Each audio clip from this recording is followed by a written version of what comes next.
저는 아린이라는 필명을 쓰고 있는 사람인데 네, 매년 절약으로 1,000만 원 정도 모으고 있고 네. 그리고 투자로 매년 1억 이상씩 만들어내고 있는 투자자고요. 책을 내게 되면서 작가로도 활동하고 있는 김수현이라고 합니다. 전업 투자자세요? 그렇게 됐어요. 오, 직장인들의 로망. 네. 직장을 다니셨을 것 같은데요, 저는. 옛날에 다녔었죠.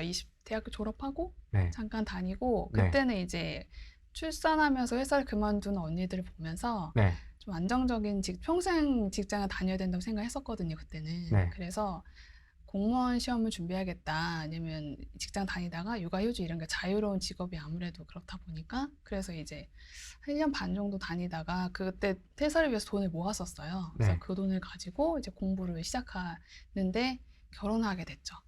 그래서 아, 수험 공부를 하다가, 네, 아, 결혼을 하게 됐고 그래서 돈이 정말 한 푼도 없었던 거예요. 그래서 그 돈을 공부하는데 이미 다 써버렸었기 때문에 그런 상태에서 이제 결혼을 해서 그때부터 그냥 쭉 투자로 전향하게 된 것 같아요. 그 어떤 생활 환경이라고 해야 될까요? 백그라운드? 네, 내 성장 과정에서 어떤 그런 돈에 대한, 재테크에 대한 관심이 생길 수밖에 없었던 그런 계기가 있으세요? 가난했으니까. 가난했으니까. 네, 어릴 때부터 가난했으니까 저는 늘 부자가 되고 싶었던 것 같아요. 그래서 아, 어릴 때부터 어떻게 하면 부자가 될 수 있지 이 생각을 굉장히 많이 했었어요. 근데 어리니까 아는 게 별로 없잖아요. 네. 그래서 일단은 돈은 모으고 보자라고 생각했던 것 같아요.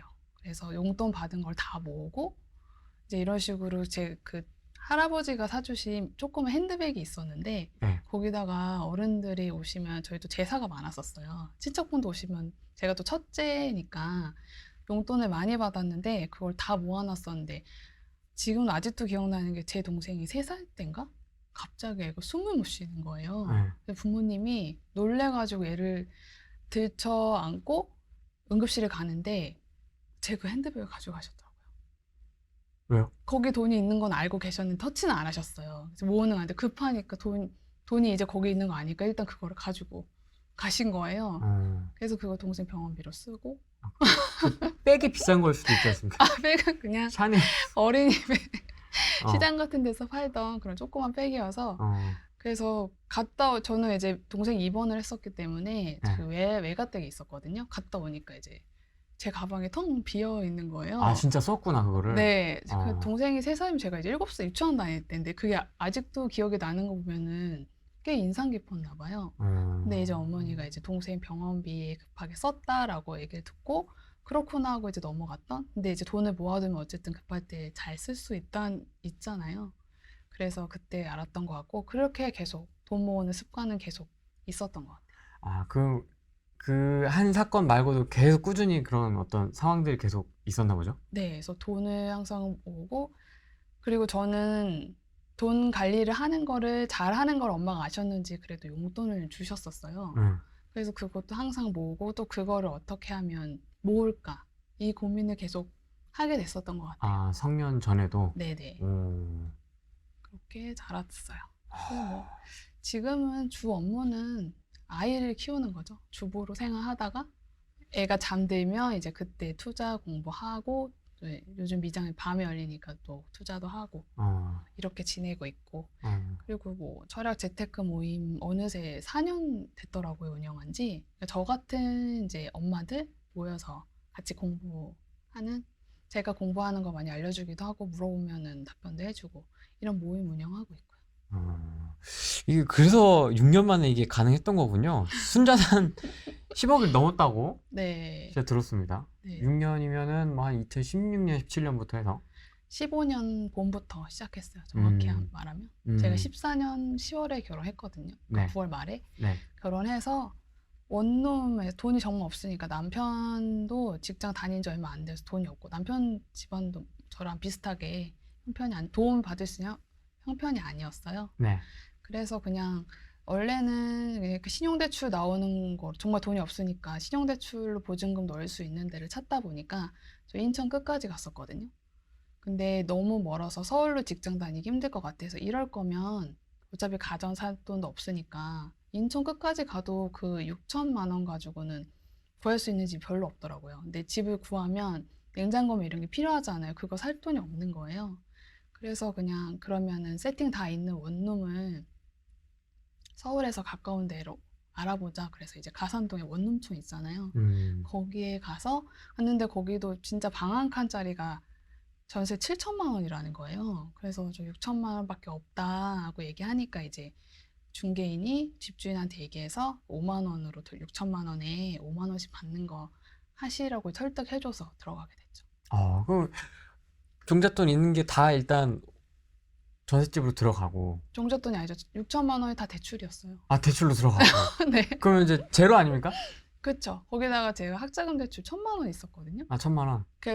대학교 4년을 다 대출로 다녀가지고 네. 회사 다니면서 뭐 갚고 이렇게 했어도 1,000만 원이 남은 거예요. 네, 그래서 네. 그것까지 해서 그래서 마이너스 7천만 원이었던 거예요. 아, 마이너스 7천. 네, 그나마 다행인 건 이제 남편이 장학금 받고 다녔대요. 그래서 그래가지고 대출이 없었던 거지. 만약에 남편도 학자금 대출 보통은 가 있으니까 그렇게 되면은 이제 더 많아질 뻔했죠.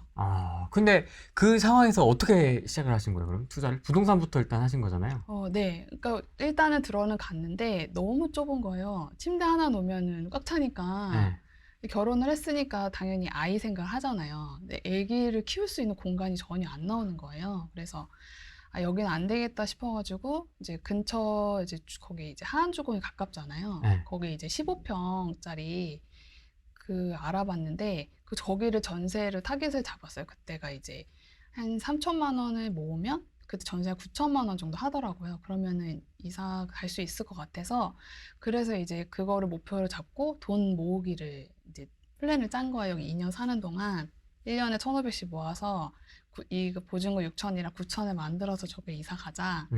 그랬는데 그때 이제 상승 초입이었잖아요.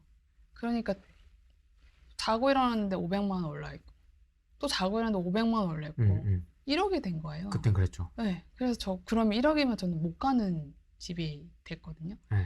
그래서 막 검색을 하다 보니까 누가 하안주공을 갭 투자로 샀다고 한 줄 이렇게 딱 쓴 거예요. 이게 풍비님이었어요. 근데 보다 보니까 나랑 비슷한 연령인 것 같은데 이게 무슨 말이지? 그래서 그때부터 이제 공부를 하기 시작해서 갭 투자를 알게 됐어요. 어떻게 보면 풍백님의 그 한 줄로 인해서 네. 지금 이렇게까지 네, 이렇게 맞아요. 확장이 된 거예요. 맞아요. 신기합니다. 네, 저도 엄청 신기하고 나중에 또 2016년에 만나게 돼갖고 또 친구가 됐잖아요. 사람 인연이 참 신기한 것 같아요. 동갑이세요? 빠른 생이어가지고 친구로 지내기로 했어요. 야, 그 블로그에서 본 한 줄이 네. 인연이 돼가지고 딱. 네. 신기합니다. 그러면 이게 간절할 수밖에 없었겠네요. 돈을 네, 모으는 과정 맞아요. 자체가. 네. 남편은 어쨌든 이제 밖에서 직장 생활을 하고, 네. 그럼 이제 작가님은 집에서 이제 가계부 맨날 노려봤죠. 어디서 네. 돈을 더 줄이고 아껴서 돈을 모을 수 있는가를 고민을 많이 하는 시간이었죠, 처음에는. 네. 그러면 그때 어떻게 이 점프를 하셨어요? 그래서는 이제 그 아파트명 얘기하면 안 되죠. 아니, 상관없어요. 다 지나간 일인데요, 뭐. 다 끝났잖아요. 그래서 그래서 광명을 보게 됐어요. 이제 가까운 데 보게 되잖아요. 그래서 네. 그때 봤던 게 이제 도덕파크라는 아파트를 보게 됐어요. 그래가지고 그 아파트를 그때 1,300만 원을 모았는데 이것도 여기저기서 막 끌어가지고 이때 사실 보험 약관 대출까지 받고 해가지고 겨우 만들어가지고 이렇게 사는 거예요.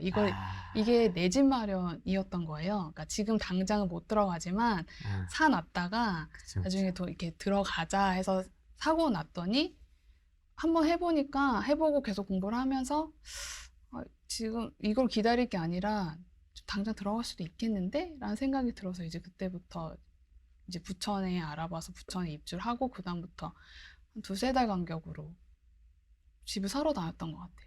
약관 대출을 받을 정도면 적폐 DNA가 있네요. 본능적으로. 보통은 그 생각하기 쉽지 않거든요. 일반 직장인들 기준으로는 그래요? 약관 대출 쉽지 않거든요. 약관 대출 지금도 제 비상금이에요. 그걸 웬만해서 진짜 건드리지 않는데 네. 정말 피치 못한 사정이 있다 했을 때 쓰는 돈으로 남겨두는 거예요. 그래서 보험도 절대 깨면 안 되는 제 건강 이런 비용 때문에도 마찬가지지만 비상금이기 때문에. 그렇게 이제 조금씩 광명에서 부천에서 네. 또 이제 투자를 하나씩 늘려나간 네, 이제 거군요. 소액으로 해야 됐기 때문에 지방으로 많이 다녔어요. 아, 지방. 네. 그때 어디를? 뭐 지금 보니까 전라도 쪽을 많이 갔더라고요.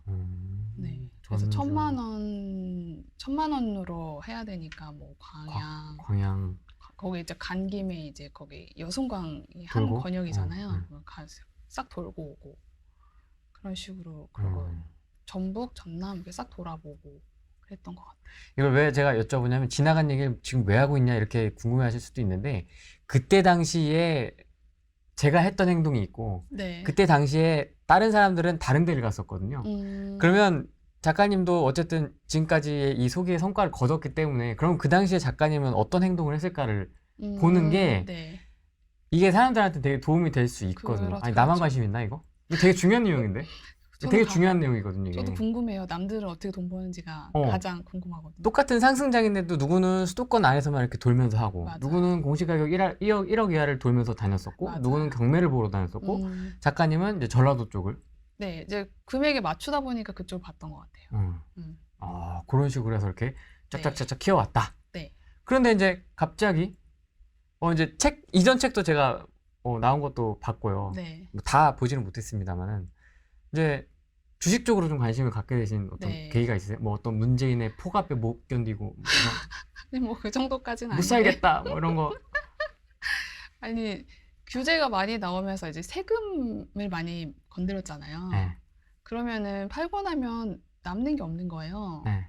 아니, 이렇게 투자해 보셔서 알지만 부동산 사고 팔고 하는 과정에서 우리가 얼마나 많은 공을 들이고 애를 씁니까? 맞습니다.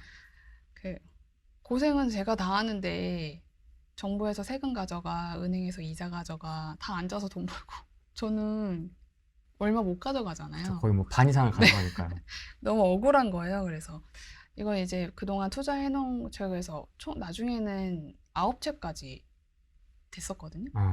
거기까지 하고 이제는 이 벌어놓은 돈을 가지고 이제 다른 방향으로 어떻게 돈을 벌어볼까 고민을 하면서 그러면은 사실 이제 주식 있잖아요. 옛날 주식 투자를 해봤었어요. 그러니까 대학교 때도 항상 늘 돈 벌고 모으고 불리는데 관심이 많았기 때문에 그 짠순이 카페에도 가입이 옛날부터 돼 있었거든요. 그래서 그런 정보를 얻고 그래서 이제 이자율 높은 은행 막 찾으러 다니고 이제 그러면서 시행착오를 많이 겪는 거죠. 그래서 결국에는 이런 시간과 노력과 차비 이런 거 생각하면 그냥 빨리 하루라도 빨리 적금을 가입을 해서 이거를 돈을 더 빨리 모아서 이거를 투자를 하는 게 더 낫구나라는 걸 나중에 이걸 다 해보고 이제 알게 되고 이런 식이어서 지금은 굳이 이자 높은데 굳이 많이 다니지 마시고 이거를 그 은행 찾고 하는 동안 이거 들고 있으면 쓸 확률이 더 높거든요.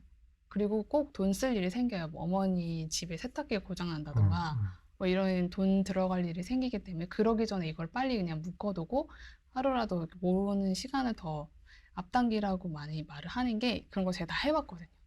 그런 거 다 해보면서 이제 그런 걸 했었는데 그래서 이제 대학교 때 그 알바했던 돈을 좀 이제 생활비 빼고 모아서 이제 조금씩 투자를 해봤었어요. 다행히 그때 제가 투자했을 때도 장이 좋았을 때였나 봐요. 그 미국이었으면 국장이었어요? 국내였죠. 그때는 미장을 잘 모를 때여서 국내부터 조금씩 공부하면서 투자를 했었고 그래서 이게 취업 준비에도 좀 도움이 됐던 게 이때 좀 알아봤던 회사 저한테 또 돈을 조금 벌게 해줬던 회사가 있었어요. 그 회사 인턴 공고가 난 거예요. 네. 거기에 지원을 해서 거기에 좀 다니게 됐죠. 그런 식으로? 잘 모르는 플랜트 회사였는데 이런 식으로 또 연결이 되고 그러니까 인생의 모든 발자국들이 다 도움이 되는 것 같은 제 인생에 있어 자양분이 되고 도움이 되는 것 같아요. 어떻게 보면 다 이렇게 점 하나 찍었을 뿐인데 그게 선이 되고 면이 되고. 네, 뒤돌아보니 그렇더라고요. 네. 그래서 어떤 그런 과거의 주식 경험을 바탕으로 해서 다시 이제 주택수와 그런 어떤 세금. 네. 그럼 그때 주택은 다 개인 명의로 담고 계셨던 거예요? 그렇죠. 저는 법인 그러니까 투자는 안 하고 있어서 왠지 규제가 할 것 같은 거예요. 법인 상대로. 그래서 그냥 개인으로 그리고 좀 작은 것들이었잖아요. 저는 다 소액으로 살 수 있었던 거는 다 이제 작은 것들이었기 때문에 그냥 개인으로 가지고 있었고, 그래서 이제 처음에 저는 이제 미국 주식에 투자를 하려고 보고 있었어요. 네. 그래서 이제 준비를 하고 아들 계좌를 이제 크리스마스쯤에 아들 계좌를 만들어 줬더라고요, 보니까. 그렇게 하면서 이제 공부를 하고 있는데, 제가 밤에 잘 안 자요. 남편은 부동산 제 공부할 때도 그랬지만 옆에서 쿨쿨 주무시고, 저는 원룸에서 이제 방이 없으니까 네. 불 다 꺼놓고 핸드폰 많이 봐서 그래서 눈이 더 나빠진 것 같아요. 아, 그 어두운 곳에서 핸드폰을 많이 보다 보니까. 네, 그렇게 해서 보는데 갑자기 폭락을 하는 걸 제가 실시간으로 보게 됐어요. 그래가지고 아, 이거는 무슨 일이 났구나. 이 정도로 폭락하는 건. 제가 이제 그동안에도 주식 투자에 돈이 없어서 이제 돈을 모아야 되니까 돈을 회사 다닐 때도 넣진 않았지만 계속 보고 있어서 서브프라임 이런 걸 다 보긴 봤었거든요. 어떻게 되는지. 약간 그런 느낌인 거예요. 그래가지고 이제 자는 남편을 깨웠죠. 무슨 일이 난 것 같다고. 뭔 일 났다? 네. 그래갖고 찾아보니까 이제 그때가 팬데믹이었어요. 그래서 그때부터 이제 본격적으로 저 그때 그 얼마 전에 하나은행에서 5%짜리 적금이 출시돼서 네. 완전 그 서버 마비되고 지점에 사람 엄청 줄 많고 서고. 난리 났었거든요. 제가 그거를 첫날 우연히 알게 돼서 바로 가입을 쉽게 했었는데 그거 해지했잖아요. 해지하고 그 다음에 한 번 더 빠졌잖아요. 그때 저희 아들 돌반지 다 갖다 팔았어요. 그리고 뭘 사셨어요? 그러고서 이제 미국 주식 그때 이제 저는 아들 돌반지 판 건 아들 사줬는데 그때 비자 가지고 이렇게 샀죠. 그럼 그때 세팅부터 배당주 베이스이셨던 거예요? 그때는 아니었어요. 그때는 그냥 주식 투자 해야지. 근데 폭락을 하면 그때 서브프라임이나 볼 때 언젠가 이렇게 한번 떨어지면 내가 정말 몰빵을 하리라 생각하고 있었는데 그때라고 생각이 든 거예요. 근데 그때도 제가 다 긁어보니까 1,300만 원밖에 없는 거예요. 저는 왜 맨날 뭘 하려고 하면 1,300만 원밖에 없는지 모르겠어. 이거 너무 신기하지 않아요? 그러니까 저희가 남편이 버는 월급 가고 모을 수 있는 돈이 딱 그만큼인가 봐요. 늘 그 돈밖에 없는 거예요. 그래서 그렇게 하는데 그때는 국장도 좋았잖아요. 그래서 이제 국장 투자로 사서 한두 달 가지고 있다가 팔고 한 20% 정도 수익을 내고 팔고 투자하고 이런 식으로 돈을 굴렸어요.